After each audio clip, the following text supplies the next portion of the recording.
কৃতজ্ঞতা জ্ঞাপন করছি ড্যাফোডিল বিশ্ববিদ্যালয় কর্তৃপক্ষের প্রতি, ড্যাফোডিল ইসলামিক সেন্টারের প্রতি এবং বিশেষভাবে ড্যাফোডিল ইউনিভার্সিটির যে সকল শিক্ষক শিক্ষার্থীদের অক্লান্ত পরিশ্রমে আজকের এই প্রোগ্রাম এই পর্যায়ে এসে পৌঁছেছে। অন্তরের অন্তঃস্থল থেকে গভীরভাবে কৃতজ্ঞতা নিবেদন করছি সেই সকল ব্যক্তিবর্গের প্রতি। আল্লাহ তাআলা তাদের সবাইকে উত্তম বিনিময় দান করুন। ওয়া জাযাহুমুল্লাহু খায়রা।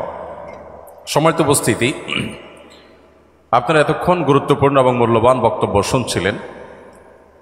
আমার কাছে আপনাদের অনেকগুলো প্রশ্ন আছে, আমরা সেগুলোর উত্তর দেওয়ার চেষ্টা করব। তার আগে আমাদের প্রিয় নবী সাল্লাল্লাহু আলাইহি সাল্লামের জীবনের একটি বিশেষ দিক, তার জীবনের একটা বিশেষ সৌন্দর্য, সেটি আমরা আপনাদের সামনে তুলে ধরার চেষ্টা করব।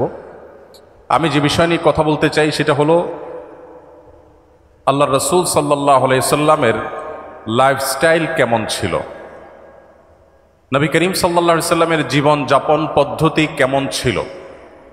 আমরা সে সম্পর্কে খুব সংক্ষেপে আলোচনা করার চেষ্টা করব ইনশাআল্লাহ তাআলা। আল্লাহ সুবহানাহু ওয়া তাআলা কোরআনে হাকিমে বলেছেন, লাকাদ কানা লাকুম ফি রাসূলিল্লাহি উসওয়াতুন হাসানাহ লিমান কানা ইয়ারজুল্লাহা ওয়াল ইয়াওমাল আখির ওয়া যাকারাল্লাহা কাসীরা। যারা আল্লাহর প্রতি ঈমান এনেছে, আখিরাতের প্রতি বিশ্বাস স্থাপন করেছে, যারা আল্লাহকে স্মরণ করেন অনেক বেশি, সে মানুষদের জন্য আল্লাহর রাসূলের জীবনীতে রয়েছে সবচাইতে উত্তম আদর্শ, অনুপম দৃষ্টান্ত। আল্লাহ নবী সাল্লাল্লাহু আলাইহি সাল্লামের যে লাইফস্টাইল ছিল, তার যে জীবনযাপনের পদ্ধতি ছিল, গোটা বিশ্বের সমস্ত মানুষের জন্য এর চাইতে উত্তম, এর চাইতে শ্রেয় এবং শ্রেষ্ঠ আর কোনো জীবনযাপনের পদ্ধতি বা লাইফস্টাইল হতে পারে না। কিভাবে? আমরা সেটা এই সংক্ষিপ্ত বক্তব্যে তুলে ধরার ক্ষুদ্র প্রয়াস চালাবো। আল্লাহ তাআলা আমাদেরকে সে তৌফিক দান করুন। সম্মানিত উপস্থিতি, আজ আমরা যে সময়টাতে দাঁড়িয়ে প্রিয় নবী সাল্লাল্লাহু আলাইহি সাল্লামের জীবনযাপন নিয়ে কথা বলছি, তার লাইফস্টাইল নিয়ে কথা বলছি, আমরা সব সময় নবী সাল্লাল্লাহু আলাইহি সাল্লামের জীবনের যে কোনো দিক নিয়ে আলোচনা করব। আমাদেরকে নবী আলাইহিস সালামের সময়ের সেই বাস্তবতায় ফিরে গিয়ে তারপর অনুভব করার চেষ্টা করতে হবে। আমরা 2024-এ যেখানে দাঁড়িয়ে আছি, গোটা পৃথিবী আজ যেখানে দাঁড়িয়ে আছে, সেই জায়গায় থেকে যদি নবী করিম সাল্লাল্লাহু আলাইহি সাল্লামের সুন্নাহকে, তার জীবন দর্শনকে, তার জীবন আদর্শকে, তার কোনো জীবনের দিককে যদি আমরা কম্পেয়ার করি, তাহলে সেটা ভুল হবে। কারণ আজকের পৃথিবীতে অনেক কিছু অনেক সহজ হয়েছে, যেটা 1400 বছর আগের পৃথিবীতে ছিল না। আপনাকে ক্ষণিকের জন্য 1400 বরং 1450 বছর আগে ফিরে যেতে হবে, যে সেই বাস্তবতায় নবী করিম সাল্লাল্লাহু আলাইহি সাল্লাম যে যে কাজগুলো করেছেন সেটা আসলে কতটা সম্ভবপর ছিল, কতটা চ্যালেঞ্জিং ছিল, কতটা একজন মানুষের কল্পনার অতীত ছিল। এই জিনিসটি আমাদের নবী করিম সাল্লাল্লাহু আলাইহি সাল্লামের সিরাতের যে কোনো আলোকপাত করার আগে মাথায় রাখতে হবে যে আমরা আজকে 2024 সনের গল্প বলছি না, আমরা গল্প বলছি আজ থেকে 1500 বছর আগে। যেমন ধরুন জ্ঞানের কথা বলি, আমরা এখন জ্ঞান অর্জনের গুরুত্ব নিয়ে খুব বেশি ওয়াজ, নসিহত, লেকচার, বক্তব্য দেওয়ার প্রয়োজন হয় না। একজন সাধারণ কৃষক, দিনমজুর, একজন খেটে খাওয়া মানুষ, তিনিও তার সন্তানকে তার জীবনের সমস্ত কিছু দিয়ে হলেও শিক্ষিত করবার চেষ্টা করেন, কারণ তিনি জানেন যে শিক্ষা ছাড়া আজকের পৃথিবীতে কোনো গত্যান্তর নেই। কিন্তু পৃথিবী যখন 1450 বছর আগের বাস্তবতায় ছিল, যখন শিক্ষা ছিল সমাজের সবচেয়ে গুরুত্বহীন একটি বিষয়, যখন শিক্ষার কোনো মূল্য সেই সমাজে ছিল না, এই রকম সমাজের বুকে দাঁড়িয়ে সর্বপ্রথম নির্দেশ ইকরা, এটা আল্লাহর পক্ষ থেকে যে এসেছে, নবী সাল্লাল্লাহু আলাইহি সাল্লামের পবিত্র মুখ থেকে নিঃসৃত হয়েছে, উচ্চারিত হয়েছে, এটাকে, এর যথার্থতাকে, এর যথাযথ মূল্যায়ন যদি আমাদেরকে করতে হয়, তাহলে সেই বাস্তবতায় ফিরে গিয়ে তারপর ইকরা বিসমি রাব্বিকাল্লাযী খালাক আমাদেরকে পাঠ করতে হবে।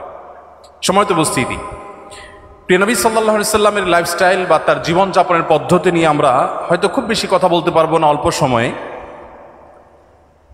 নবী করিম সাল্লাল্লাহু আলাইহি সাল্লাম সম্পর্কে আমরা অনেকে জেনে থাকবো যে তিনি খুব সাদাসিধে জীবনযাপন করতেন, অনাড়ম্বর জীবনযাপন করাকে তিনি খুব বেশি পছন্দ করতেন।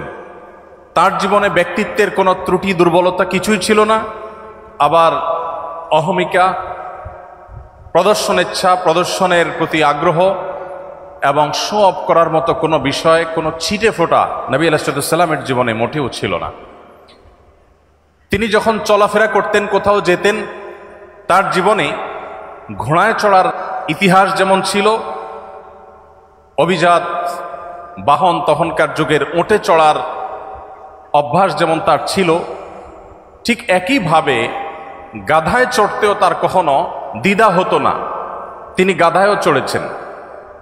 আমরা যেরকম আজকাল কোনো সম্ভ্রান্ত, কোনো শৌখিন, কোনো বিলাসী পরিবারে বেড়ে উঠলে আমরা যে লাইফস্টাইলের সাথে অভ্যস্ত, আমরা ভিন্ন কোনো লাইফস্টাইল যদি কখনো প্রয়োজনেও আমাকে অবলম্বন করতে হয়, সেটা করতে আমরা হেজিটেশন ফিল করি, আমরা অস্বস্তি বোধ করি।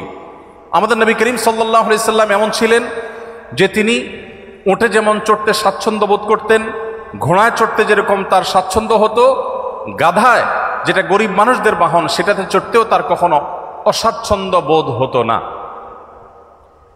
প্রিয় নবী সাল্লাল্লাহু আলাইহি সাল্লামের সাদাসিধে জীবনযাপনের যে চিত্র, এটা তার খাদ্য থেকে নিয়ে তার শোয়া, তার উঠা বসা, তার কথাবার্তা, তার জীবনের প্রত্যেকটা স্তরে স্তরে আমরা দেখতে পাব।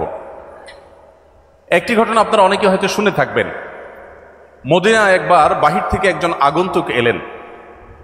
প্রিয় নবী সাল্লাল্লাহু আলাইহি সাল্লাম সাহাবীদের মধ্যে বেষ্টিত হয়েছিলেন, তাদের সাথে বসেছিলেন অনেকটা আসরের মতো গোলাকার হয়ে। বাহির থেকে আসা লোকটি জিজ্ঞাসা করলেন, তিনি প্রথমে বের করার চেষ্টা করলেন যে যার কাছে আমি এসেছি, যিনি আল্লাহর নবী এবং রাসূল হিসেবে আবির্ভূত হয়েছেন, তার নাম মুহাম্মদ, লোকটি কে? সে আগন্তুক প্রথমে অনেক চেষ্টা করেও উপস্থিত লোকদের মধ্য থেকে মুহাম্মদ সাল্লাল্লাহু আলাইহি সাল্লাম কে সেটাকে তিনি বের করতে পারলেন না। তাকে কোনোভাবে যখন তিনি চিহ্নিত করতে পারলেন না, তখন লোকটি জিজ্ঞাসা করলেন, মান ফিকুম মুহাম্মদ। তিনি উপস্থিত লোকদেরকে বললেন যে তোমাদের মধ্যে মুহাম্মদ লোকটি কে আসলে? আমরা এবার আমাদের সমাজের বাস্তবতার সাথে একটু মিলাই যে আমাদের সমাজে কোনো নেতা, কোনো অনুসরণীয় ব্যক্তিত্ব, কোনো প্রভাবশালী, কোনো গুরুত্বপূর্ণ চেয়ারে বসা মানুষ, তিনি যদি তার অধীনস্থদের সাথে বসে থাকেন অথবা অধীনস্থদের সাথে নিয়ে রাস্তায় চলাফেরা করেন, তাহলে তার বডি ল্যাঙ্গুয়েজ, তার চলাফেরার স্টাইল, তার পোশাক, তার গেট আপ, তার চেয়ার, তার কথা বলার ধরন, এগুলো দেখে তাকে অন্যদের থেকে আলাদা করতে, কে নেতা আর কে অনুসারী, এটা আলাদা করতে কি আমাদের আজকের বাস্তবতায় কোনো কষ্ট হয় বা হবে? কোনো রাজনৈতিক নেতার কথা বলেন, কোনো গুরুত্বপূর্ণ পদে থাকা মানুষের কথা বলেন, তার লাইফস্টাইল, তার গেট আপ, তার কথাবার্তা, তার পোশাক আশাক, তার উঠা বসা, তার হাবভাব দেখেই যে কেউ ধরে নিতে পারবে যে উনি নেতা আর তারা অনুসারী। প্রিয় নবী সাল্লাল্লাহু আলাইহি সাল্লাম এতটা সাদামাঠা জীবন যাপন করতেন, এতটা বিনয়ী থাকতেন যে সাহাবীদের সঙ্গে যখন তিনি বসে থাকতেন, বাহির থেকে আসা মানুষ আলাদা করে তার নাম জিজ্ঞেস করে তাকে বের করতে হতো। তার বসার মধ্যে বিনয়ের ভাবটা কতটা থাকলে এভাবে তিনি সর্বস্তরের সাহাবীদের সাথে পানির সাথে যেরকম দুধ মিশে যায়, তিনি সেরকম নিজেকে মিশিয়ে ফেলতেন। প্রিয় ভাইয়েরা আমার, আমাদের সমাজে আজকাল ব্যক্তিত্বের নামে অহমিকার প্রদর্শনী হয়। আপনারা জানেন, অহংকারকে আমরা অনেকে মনে করি ব্যক্তিত্ব। প্রিয় নবী সাল্লাল্লাহু আলাইহি সাল্লামের ব্যক্তিত্বের যে চূড়ান্ত শেখরে তিনি উন্নীত ছিলেন, সেই ব্যক্তিত্বের অধিকারী পৃথিবীতে আরেকটা মানুষের জন্ম হবে না। আমরা তার ব্যক্তিত্ব নিয়ে যদি আলোকপাত করি, হয়তো অনেকগুলো দৃষ্টান্ত আমরা দেখাতে পারবো যে ব্যক্তিত্ব কতখানি ছিল, কতভাবে তার জীবনও ছিল, কিন্তু তার সেই ব্যক্তিত্ব আজকের তথাকথিত ব্যক্তিত্বের মতো অহমিকা, অহংকার মিশ্রিত ব্যক্তিত্ব ছিল না।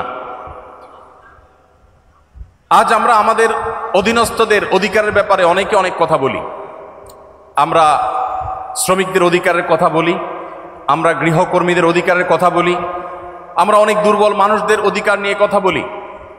আর প্রিয় নবী সাল্লাল্লাহু আলাইহি ওয়াসাল্লাম সে সমস্ত দুর্বল মানুষদের ব্যাপারে বলতেন, ইখওয়ানুকুম খাওয়ালুকুম, তোমাদের অধীনস্থ যে ভাই ব্রাদাররা আছে তারা তোমাদের ভাইয়ের মতো, অধীনস্থ মানুষগুলো যারা আছে তারা তোমাদের ভাইয়ের মতো। আল্লাহ তাআলা জাআলাহুমুল্লাহু তাহতা আইদিকুম, আল্লাহ তাআলা তাদেরকে তোমাদের অধীনস্থ করে দিয়েছেন। অতএব তোমরা যা নিজেরা খাও তাদেরকে তা খাওয়াও, তোমরা যা পরিধান করো তাদেরকে তা পরিধান করাও।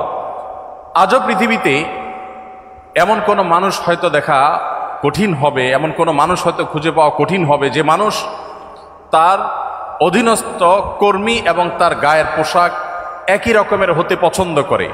নবী করিম সাল্লাল্লাহু আলাইহি সাল্লাম সেটা করতেন। অর্থাৎ তার বিনয় এবং তার ব্যক্তিত্ব এই দুটির কোনোটির মধ্যে কখনো এরকম কোনো গ্যাপ থাকতো না যে সেখানে কোনো প্রকার অহমিকা প্রদর্শন হতে পারে, অহমিকা প্রবেশ করতে পারে। নবী করিম সাল্লাল্লাহু আলাইহি ওয়াসাল্লাম তিনি শুধুমাত্র সমাজের অভিজাত শ্রেণীর মানুষের সাথে বন্ধুতা করতেন না,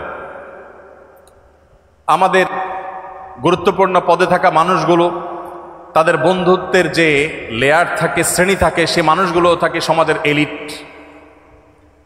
একজন মন্ত্রী, একজন সংসদ সদস্য, একজন গুরুত্বপূর্ণ পদাধিকারী ব্যক্তি, তিনি তার বন্ধু বান্ধবের যে সার্কেল গড়ে তোলেন তারা তার ক্লাসের হয়ে থাকে। সাধারণত সমাজের যারা সাধারণ মানুষ থাকেন এই মানুষগুলো এই তথাকথিত বড় বড় মানুষদের বন্ধু হওয়ার সুযোগ সাধারণত পায় না। মুহাম্মদ সাল্লাল্লাহু আলাইহি সাল্লাম সে মানুষ ছিলেন যে তার বন্ধুত্বের তালিকার মধ্যে যাদের নাম খুব জোরে সোরে চলে আসে তাদের মধ্যে একজন ছিলেন আবু যর গিফারী রাদিয়াল্লাহু তাআলা আনহু, যিনি নবী সাল্লাল্লাহু আলাইহি সাল্লামকে তার খলিল, তার ঘনিষ্ঠ বন্ধু, পরম বন্ধু হিসাবে যিনি পরিচয় দিতেন। আপনারা জানেন বেলাল হাবশী রাদিয়াল্লাহু তাআলা আনহু, যিনি বাহির থেকে এসেছেন। আরবের মানুষদের মধ্যে যে বাহিরের মানুষদের প্রতি এক ধরনের মানসিকতা তাদের আছে, যে মানসিকতাটা সমালোচনাযোগ্য, বেশিরভাগ আরবের মানুষের মধ্যে সেই মানসিকতা আছে। আপনারা জানেন তারা বাহিরের মানুষদেরকে অনেকটা মানুষ মনেও করে না। এই রেসিজম তাদের মধ্যে খুব ভয়াবহ আকারে তখন ছিল। সেজন্য নবী করিম সাল্লাল্লাহু আলাইহি সাল্লাম সেই ভেদাভেদ তুলে দিয়েছেন এবং তিনি বেলাল হাবশী রাদিয়াল্লাহু তাআলা আনহু, যিনি ইথিওপিয়া থেকে এসেছেন, ইথিওপিয়া থেকে আসা একজন নিগ্রো সাহাবীকে পরম আপন করে নিয়েছেন তা নয়, বন্ধু করে নিয়েছেন তা নয়, তার মুয়াজ্জিন হিসাবে নিয়োগ দিয়েছেন। নবী সাল্লাল্লাহু আলাইহি সাল্লামের পরে মসজিদে যার পদ সবচেয়ে গুরুত্বপূর্ণ সেই ব্যক্তি একজন আজাদকৃত কৃতদাস, বাহির থেকে আসা মানুষ এবং গায়ের রং যার কালো।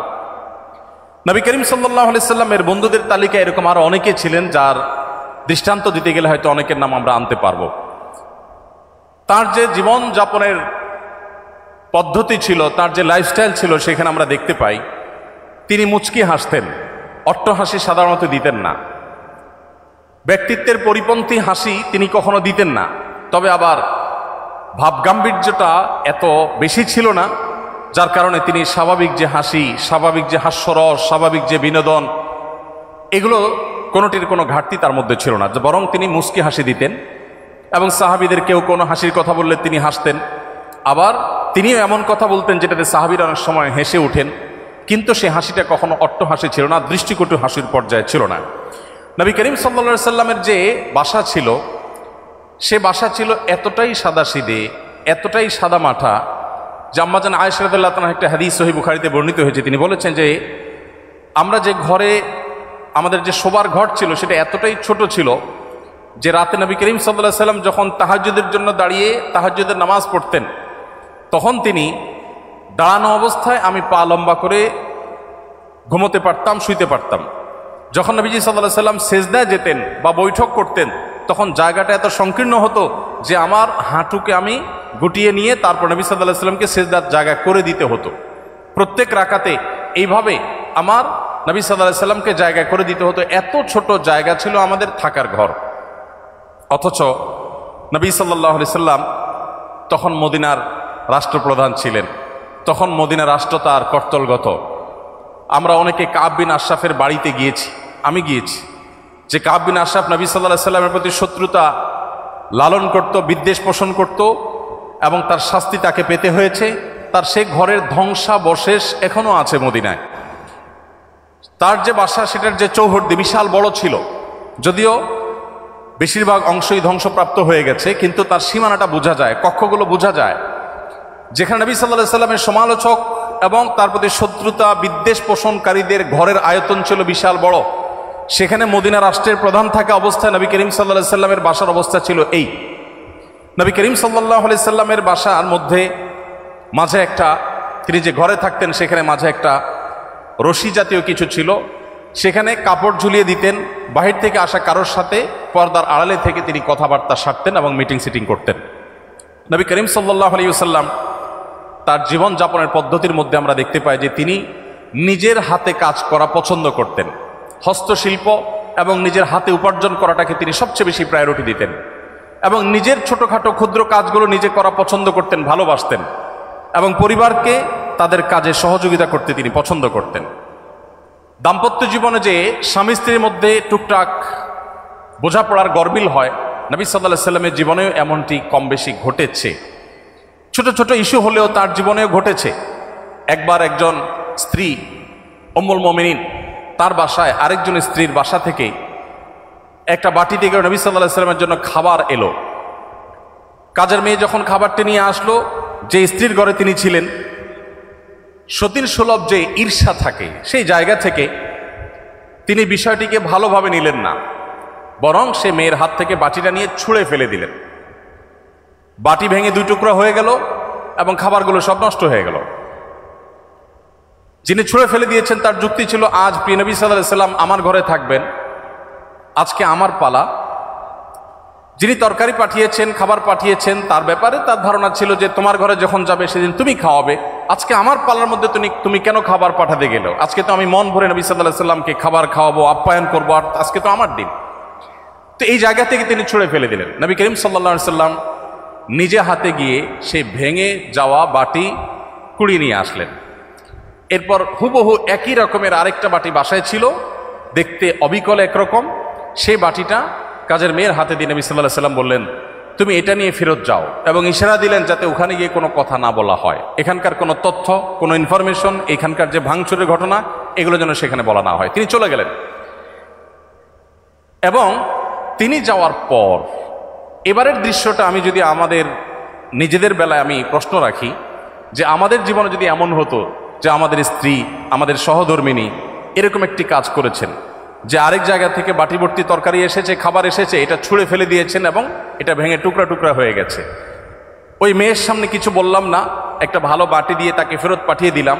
যার কাছ থেকে এসেছে তিনি মনে করলেন যে যে বাটি দিলাম সেই বাটিতে চলে আসছে, হয়তো খাবার রেখে বাটিটা পরিষ্কার করে দিয়ে দেওয়া হয়েছে, কোনো ঝামেলা হলো না, ভালো কথা। কিন্তু বাসায় প্রবেশ করে ঘরে ঢোকার পর স্ত্রীকে আমরা কমের পক্ষে এইটুকু কথা তো অবশ্যই বলতাম যে কাজটা কি ভালো হলো, এইটুকু কথা তো আমরা অন্তত বলতাম যে তুমি কাজটা কি ভালো করলা, কেন ভেঙে ফেললা, এইটুকু তো বলতাম। নবী করিম সাল্লাল্লাহু আলাইহি সাল্লামের এই হাদিস বর্ণনাকারী সাহাবী এরকম কোনো কথা উল্লেখ করতে পারেন না। অর্থাৎ নবী সাল্লাল্লাহু আলাইহি সাল্লাম একটি কথাও বললেন না, কারণ এখন স্ত্রীর রাগের সময়, এখন কোনো শাসনের সময় না, এখন শুধু সহ্য করার সময়, এখন শুধু সংযমের সময়। যখন সুযোগ পাবেন তখন তাকে যথাযথভাবে নসিহা করা, উপদেশ করা, তাকে বোঝানোর সে কাজটি তিনি করবেন। তো এই ছিল নবী সাল্লাল্লাহু আলাইহি সাল্লামের জীবন। তিনি সংযমী ছিলেন এবং সহনশীল ছিলেন। কেউ তাকে অসংযমী হয়েছে, রাগান্বিত হয়ে গেছে, রাগান্বিত হয়ে কখনো সীমা ছাড়িয়ে গেছে, আল্লাহ বিল্লাহ, এরকম কোনো দৃশ্য কেউ কখনো দেখে নেই। নবী সাল্লাল্লাহু আলাইহি সাল্লাম যিনি জীবনে পৃথিবীর আলো দেখবার আগেই বাবাকে হারিয়েছেন, মাতৃগর্ভে থাকা অবস্থায় বাবাকে হারানোর পর দুনিয়ার আলো দেখার পরপরই মাকে হারিয়েছেন। এর কিছুদিন যেতে না যেতেই একমাত্র আশ্রয় দাদাকে হারিয়েছেন। তার কিছুদিন পর যেতে যেতে না যেতেই তার একমাত্র আশ্রয়দাতা চাচাকে হারিয়েছেন। তার সবচেয়ে বড় সান্ত্বনার জায়গা তার সহধর্মিণী খাদিজা রাদিয়াল্লাহু তাআলা আনহাকে হারিয়েছেন। এতগুলো ঘটনা যখন একসাথে একাধারে ঘটলো, মাটির নিচের পাওয়ার নিচ থেকে মাটি একটার পর একটা যখন সরে যেতে লাগলো, এত বাধার পরও আমরা দেখি প্রিয় নবী সাল্লাল্লাহু আলাইহি ওয়াসাল্লাম এত বাধা বিপত্তি, মক্কাবাসীর শত্রুতা, এত কিছুর পরও জীবনে কখনো খেই হারিয়ে ফেলা বলতে যেটাকে বুঝি আমরা, মানুষ নিজের নিয়ন্ত্রণ হারিয়ে ফেলা বলতে যেটাকে বুঝি, এরকম কোন দৃশ্য নবী সাল্লাল্লাহু আলাইহি ওয়াসাল্লামের সিরাতের তার জীবনের কোনো অংশে কেউ, তার শত্রুরাও কেউ দেখাতে পারবে না যে তিনি রাগের চোটে কখনো খেই হারিয়ে ফেলেছেন, নিয়ন্ত্রণ হারিয়ে ফেলেছেন, কখনো রাগান্বিত হয়ে সরি বলতে হয়েছে তাকে, এরকম কোনো দৃশ্য তার জীবনে কখনো ঘটেনি। তবে যদি কখনো আল্লাহর কোনো বিধান পরিপন্থী কোনো কিছু হতো, আল্লাহর কোনো আইন, আল্লাহর কোনো বিধানের বিরুদ্ধে কেউ কথা বলতো, সেরকম পরিস্থিতিতে নবী করিম সাল্লাল্লাহু আলাইহি ওয়াসাল্লাম প্রচণ্ড রেগে যেতেন। কিন্তু তার সে রাগ, তার সেই ক্রোধ, সেটা কখনো তাকে খেই হারিয়ে ফেলার লেভেল পর্যন্ত নিত না। তার মুখ দিয়ে কখনো কটু কথা বের হতো না, তার থেকে কখনো অসৌজন্যমূলক আচরণ প্রকাশ পেত না। তিনি যখন রাগান্বিত হতেন তার চেহারা রক্তিম বর্ণের হয়ে যেত, লাল হয়ে যেত, আঙ্গুর যেরকম চিবালে রক্তিম লাল হয়ে যায়। নবী সাল্লাল্লাহু আলাইহি ওয়াসাল্লাম যখন রাগান্বিত হতেন, বিশেষ করে যখন আল্লাহর কোনো বিধান লঙ্ঘন হতে দেখতেন, তখন তার চেহারা মোবারক লাল হয়ে যেত। প্রিয় নবী সাল্লাল্লাহু আলাইহি সাল্লামের লাইফস্টাইলের দিকে তাকালে আমরা দেখতে পাই যে তিনি যখন খাবার গ্রহণ করতেন তিনি কোনো খাদ্যের দোষ ধরতেন না। কোনো খাবার তার সামনে এলে পছন্দ হলে খেতেন, আর পছন্দ না হলে তিনি রেখে দিতেন, কখনো দোষ ধরতেন না। কানা নবী সাল্লাল্লাহু আলাইহি সাল্লাম লা ইয়াইবু তাআমা কাত্তু, নবী সাল্লাল্লাহু আলাইহি সাল্লাম কখনো কোনো খাবারের দোষ ধরতেন না। এই হাদিসের মধ্যে কত্তু একটা শব্দ এসেছে শামাইলে তিরমিজিতে। কত্তু মানে হলো কখনো, তার মানে তার জীবনে কখনো খাবারের দোষ ধরার ঘটনা ঘটেনি। আমরা অনেক মুসলমান আছি অনেক গুণে গুণান্বিত, আমি জানি না এরকম মুসলমান আমাদের সমাজে কয়জন আছেন। আমরা এখানে যারা আছি তারা কেউ বলতে পারবো কিনা যে আমার এই ক্ষুদ্র জীবনে, ফেলে আসা জীবনে আমি কখনো কোনো খাবারের দোষ ধরি নাই, আমার ভালো লাগছে তো খাইছি আর না হলে নাই, খাবারের দোষ ধরেন নাই জীবনে কখনো? এরকম মানুষ এখানে আছেন? একজন আছি আমরা? থাকলে হাত তুলতে পারেন। একজন হাত তুলছেন। আপনি খাবারের দোষ কখনো ধরেন নাই? কিভাবে সম্ভব? খাবারের দোষ কখনো ধরেন নাই? লবণ কম হয়েছে, এর চেয়ে ভালো হইতে পারত, এরকম কখনো বলেন নাই? মাশাআল্লাহ, তো আপনি তো মহামানব। বসেন। দেখুন, এক এলাকায় একজন হুজুর ছিলেন। এলাকার প্রায় সব বাসায় হুজুরের দাওয়াত খাওয়া শেষ। কোনো মহিলা রান্না করে ওই হুজুরকে খাবার খাইয়ে কখনো শান্তিতে থাকতে পারতো না। প্রত্যেকটা দাওয়াতের পর ওই হুজুর একটা না একটা দোষ বাইর করতেন। হয় এখানে লবণ একটু কম হয়েছে, না হলে ওখানে হলুদটা একটু কম হয়েছে, কালারটা একটু ত্রুটি আছে, কোনো না কোনো দোষ তিনি ধরতেন। সে এলাকায় একজন শিক্ষিত পুত্রবধূ এলেন বাহির থেকে। আসার পর তিনি এই হুজুর সম্পর্কে যখন ধারণা পেলেন যে একজন হুজুর আছেন, এই হুজুরের কেউ খাইয়ে সন্তুষ্ট করতে পারেন না, উনি একটা না একটা দোষ ধরেন। যদিও হুজুর মানুষ দোষ ধরার কথা না, নবী সাল্লাল্লাহু আলাইহি ওয়াসাল্লাম সুন্নাহর খেলাফ। যাই হোক, এটা কতটা বাস্তব ঘটনা তাও জানি না, বাকি গল্প হিসাবে শিক্ষণীয় সেই হিসাবে বলা। তো পরে ওই শিক্ষিত পুত্রবধূ তিনি হুজুরের সমস্ত দোষগুলোর তালিকা করলেন যে উনি কোন কোন দোষ ধরেন সাধারণত। সবগুলোকে নোট করে এমনভাবে একটা রান্না তিনি দিলেন যে রান্নাতে হুজুরের দোষ ধরার কোনো ফাঁক রাখলেন না, সব পারফেক্ট রাখলেন। এরপর হুজুরকে দাওয়াত দিয়ে খাওয়ালেন। খাওয়ার পরে এবার পুরুষদের দিকে দিয়ে জিজ্ঞাসা করলেন, এবার হুজুরকে জিজ্ঞাসা করো আজকের খাবার কেমন হয়েছে, কমেন্ট করতে বলো। এখন বেচারা হুজুর দেখলেন যে আসলে কোনো কমেন্ট করার জায়গা নেই, তো এবার বললেন যে আসলে এত ভালো না, এত ভালো না। তো যে ভদ্রলোক বলেছেন যে আপনি কোনো দোষ ধরেন নাই কখনো, আমি জানি না যে আপনি এই টাইপের কোনো দোষ ধরেছেন কিনা কখনো। যাই হোক, তো আমাদের নবী করিম সাল্লাল্লাহু আলাইহি সাল্লাম সাধারণত কখনো খাবারের দোষ ধরতেন না, কারণ মেয়েরা কষ্ট করে রান্না বাড়া করেন। আমরা যদি একদিন এই দায়িত্বটা পালন করি তাহলে আমরা হাড়ে হাড়ে টের পাবো যে রান্না করা এটা কত মজার কাজ। সব ঘরেই পুরুষরা, অনেক পুরুষরাই বা বেশিরভাগ পুরুষরাই চেষ্টা করে মাঝে মধ্যে একটু শখ করে রান্না বাড়া করবেন। আমি একবার রান্না বাড়া করেছিলাম, আমার মনে আছে, তরকারি রান্না করেছিলাম যখন আমি সৌদি আরবে ছিলাম। আমার ফ্যামিলি আমার সাথে ছিল, মিসেস হসপিটালে ভর্তি ছিলেন, তো বাচ্চাদের জন্য আমার মনে আছে আলু এবং ডাল দিয়ে একটা তরকারি রান্না করেছিলাম। দুর্ভাগ্যের বিষয় যে সেই তরকারি আমি ছাড়া পরিবারের সদস্যদের কেউ খায়নি। বহুত ফজিলত বর্ণনা করলাম, বহুত বোঝানোর চেষ্টা করলাম, বাচ্চারা কেউ সেটা ছুঁয়েও দেখেনি, তারা জাস্ট উপহাস করে ছেড়ে দিয়েছে। অথচ সে আলু আর ডাল রান্না করতে যে পরিমাণ কষ্ট আমার গেছে, যে পরিমাণ ঘাম আমার ঝরেছে, যে পরিমাণ পেরেশানি আমার হয়েছে, সেটা আমি বলে তাদেরকে বোঝাতে পারতাম না। তো আমরা যারা কথায় কথায় খাবারের দোষ ধরি, আমাদের নবী সাল্লাল্লাহু আলাইহি ওয়াসাল্লামের এই সুন্নাত থেকে শিক্ষা নেওয়া উচিত যে মা বোনদের, আমাদের স্ত্রীদের, মহিলাদের খাবার যদি কখনো পছন্দ হয় আমরা খেলাম, আর অপছন্দ না হলে আমি খেতে চাচ্ছি না, অপারগতা প্রকাশ করলাম, আমরা দোষ ধরবো না। কঠিন, কিন্তু এই কাজটা আমাদেরকে করতে হবে যদি আমাদেরকে আদর্শ মুসলমান হতে হয়। আল্লাহ আমাদের সবাইকে সেই তৌফিক দান করুন। তো নবী করিম সাল্লাল্লাহু আলাইহি ওয়াসাল্লাম তিনি খাবারের কখনো দোষ ধরতেন না, আর খাবার খুব কম পরিমাণে খেতেন। অনেক সুন্নত আমল করা যায়, এই সুন্নতের আমলটা অনেক কঠিন। খাবারের পরে মিষ্টি খাওয়া সুন্নত, এরকম একটা কথা আমাদের সমাজে প্রচলিত আছে, যদিও এর কোনো ভিত্তি নাই। আমরা নিজেদের প্রয়োজনে খাবারের পরে ডেজার্ট খেতে ভালো লাগে, সেজন্য আমরা হাদিস বানিয়ে নিয়েছি যে খাবারের পরে মিষ্টি খাওয়া সুন্নত। নবী করিম সাল্লাল্লাহু আলাইহি ওয়াসাল্লাম মিষ্টান্ন পছন্দ করতেন, মিষ্টি জাতীয় খাবার তিনি পছন্দ করতেন। এর মানে এই না যে যে কোনো খাবারের পরে আলাদা করে মিষ্টির জন্য তিনি ডেজার্টের অপশন রাখার জন্য বলতেন। আগে হতে পারে, পরে হতে পারে, মাঝে হতে পারে, মিষ্টি তিনি পছন্দ করতেন, সেটা ভিন্ন কথা। বাট খাবারের পরে মিষ্টি খেতে হবে আলাদা করে, এরকম কোনো কথা কোনো হাদিস দ্বারা প্রমাণিত হয় না। তো নবী করিম সাল্লাল্লাহু আলাইহি ওয়াসাল্লাম তিনি খাবার খেতেন পরিমাণে অনেক কম। আপনারা জানেন যে তার সুস্পষ্ট হাদিস রয়েছে, নির্দেশনা রয়েছে। তিনি বলেছেন আমাদের স্টমাককে 3 ভাগের 1 ভাগকে সলিড খাবার দিয়ে, আরেক ভাগকে পানীয় দিয়ে পরিপূর্ণ করতে, আরেক ভাগকে তিনি খালি রাখতে বলেছেন, এবং এটা আমাদের সুস্থ থাকতে সহায়ক ভূমিকা পালন করে। নবী সাল্লাল্লাহু আলাইহি সাল্লামের এই সুন্নাহ লাইফস্টাইলের এই সুন্নার গুরুত্ব আজকাল আলহামদুলিল্লাহ ওয়াজ করে বোঝানোর প্রয়োজন হয় না, বরং এই সুন্নার গুরুত্ব আমাদের সমাজে অনেকেই খুব সুন্দরভাবে বুঝতে পারেন। দেখুন, নবী করিম সাল্লাল্লাহু আলাইহি ওয়াসাল্লাম তার এই সুন্নাহ এখন ডাক্তাররা আমাদেরকে বলেন যে পেট পুরে খাওয়া যাবে না, ওয়াটার ফাস্টিং করতে হবে, ইত্যাদি ইত্যাদি।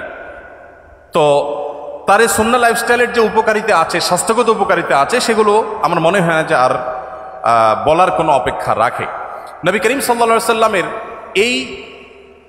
এই সুন্নাহটির আমল আমরা মুসলমানদের চাইতে দুঃখজনক হলেও সত্য অমুসলমানদের মধ্যে বেশি দেখি।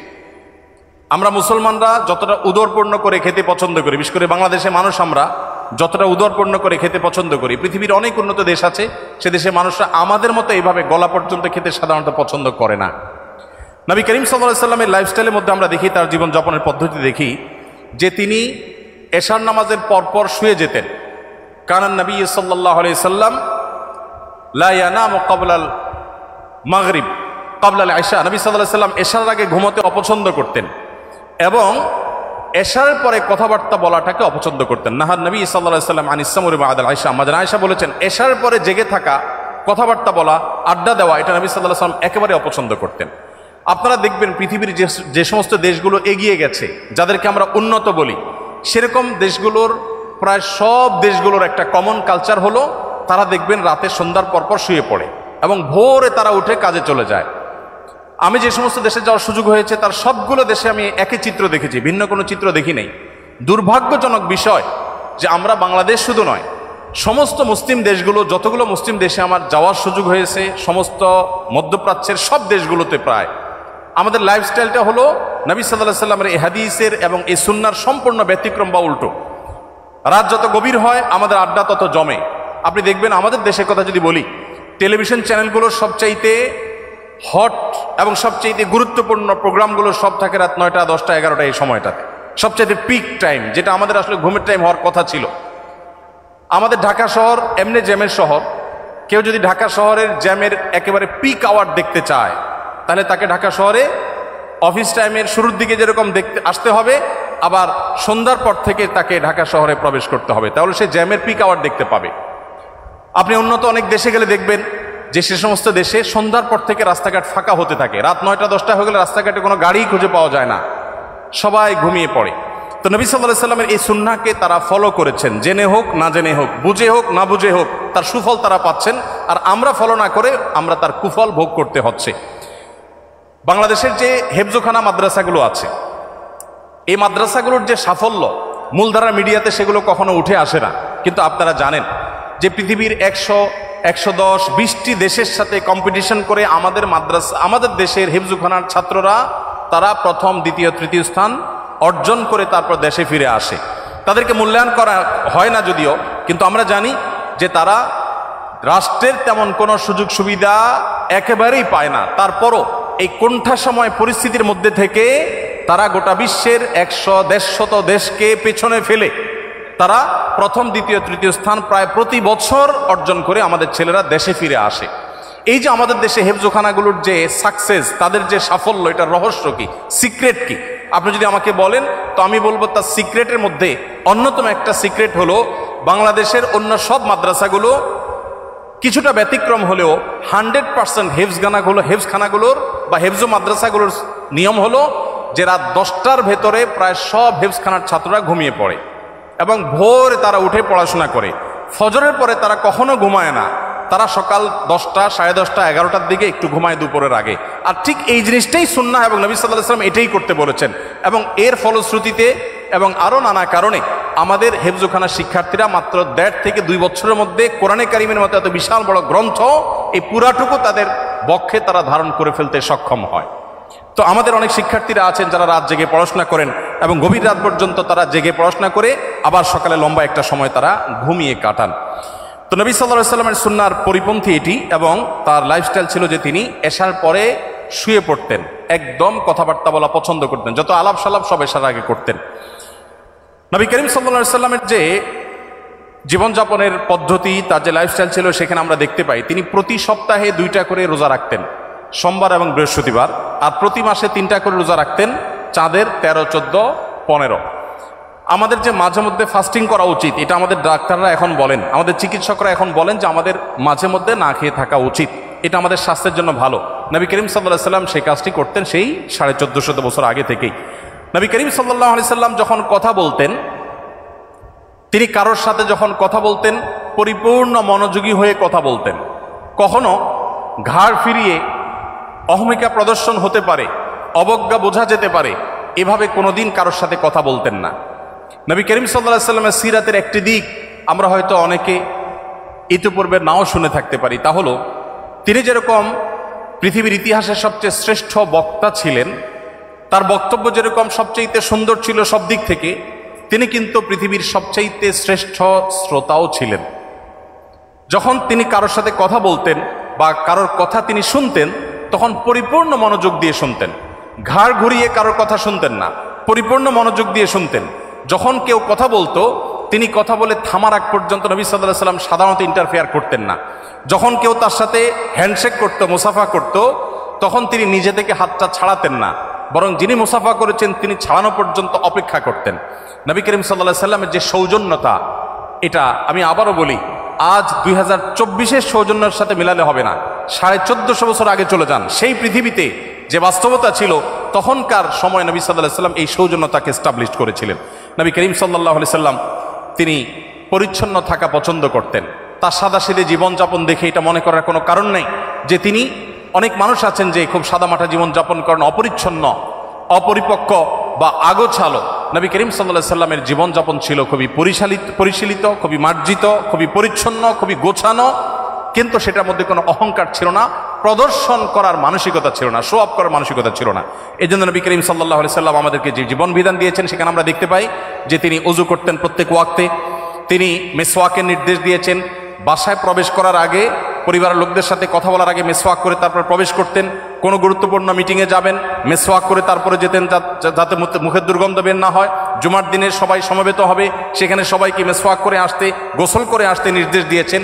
পরিচ্ছন্নতা, পরিপাটি থাকা এবং পরিশীলিত থাকার যত রকমের দিক হতে পারে তার সবগুলো নির্দেশ নবী সাল্লাল্লাহু আলাইহি সাল্লাম দিতেন। নবী করিম সাল্লাল্লাহু আলাইহি সাল্লাম তিনি ভাব গাম্ভীর্যের কোনো কমতি তার ছিল না। তিনি বলেছেন, নুসরিতু বির-রু'ব, আল্লাহর তরফ থেকে ভাব গাম্ভীর্য দিয়ে আমাকে সাহায্য করা হয়েছে। তাকে দেখে দূর থেকে অনেক তার শত্রুরা পর্যন্ত তার কাছে মাথা নত করতে বাধ্য হতো। তার ব্যক্তিত্বের যে আভা তার চেহারায় ফুটে উঠত, এটা দেখে এটার কাছে বহু অমুসলিমেরা হার মেনেছে এবং সারেন্ডার করেছে। তার এই ব্যক্তিত্ব যেমন ছিল, আবার পাশাপাশি তিনি রসিকতাও করতেন, সাহাবীদের সাথে বিভিন্ন সময় হাস্যরস করতেন, এমন কৌতুক করতেন যে সবাই হেসে উঠত, সবাই আনন্দ পেত। এবং তার সেই ব্যক্তিত্ব, তার সেই ভাব গাম্ভীর্য আজকে আমাদেরকে যেরকম ভাব গাম্ভীর্যের কারণে অনেককে অহংকারী করে তোলে, এটা তার মধ্যে ছিল না। আল্লাহ রাব্বুল আলামিন তার জীবনের এই সমস্ত ভালো দিকগুলো দিয়ে আমাদের জীবনকে আলোকিত করে আমাদের এই জীবনকে দুনিয়াতে সাফল্য মণ্ডিত করুন এবং আখিরাতে আমাদের সবাইকে আল্লাহর জান্নাতুল ফেরদাউসের অধিকারী হওয়ার, উপযুক্ত হওয়ার তৌফিক দান করুন। সম্মানিত উপস্থিতি, যেহেতু আমার প্রশ্নোত্তরে যেতে হবে, এই জন্য নবী সাল্লাল্লাহু আলাইহি সাল্লামের জীবনের, তার লাইফস্টাইলের কিছু দিক, খুচরো কিছু দিক, টুকরো কিছু অংশ আপনাদের সামনে আমি শেয়ার করলাম। আর দীর্ঘায়িত করছি না, আমি প্রশ্নোত্তরে চলে যাচ্ছি। আল্লাহ রাব্বুল আলামিন প্রিয় নবী সাল্লাল্লাহু আলাইহি সাল্লামের জীবন আদর্শকে আমাদের জীবনের অবলম্বন হিসাবে গ্রহণ করা, তার সুন্নাহকে অনুসরণ করার তৌফিক দান করুন। আমরা তার জীবন আদর্শকে যদি অনুসরণ করি, তাহলে আমরা সাফল্যের চরম শিখরে পৌঁছতে পারবো। আর যদি আমরা শুধুমাত্র নিজেদেরকে নামে মুসলমান বলি আর নবী সাল্লাল্লাহু আলাইহি সাল্লামের সুন্নাহর উপরে আমল না করি, তাহলে আমাদের জীবনকে কখনোই আমরা সাফল্য মণ্ডিত করতে পারবো না। আল্লাহ তাআলা আমাদের সবাইকে আমাদের এই জীবনকে আলোকিত করার তৌফিক দান করুন।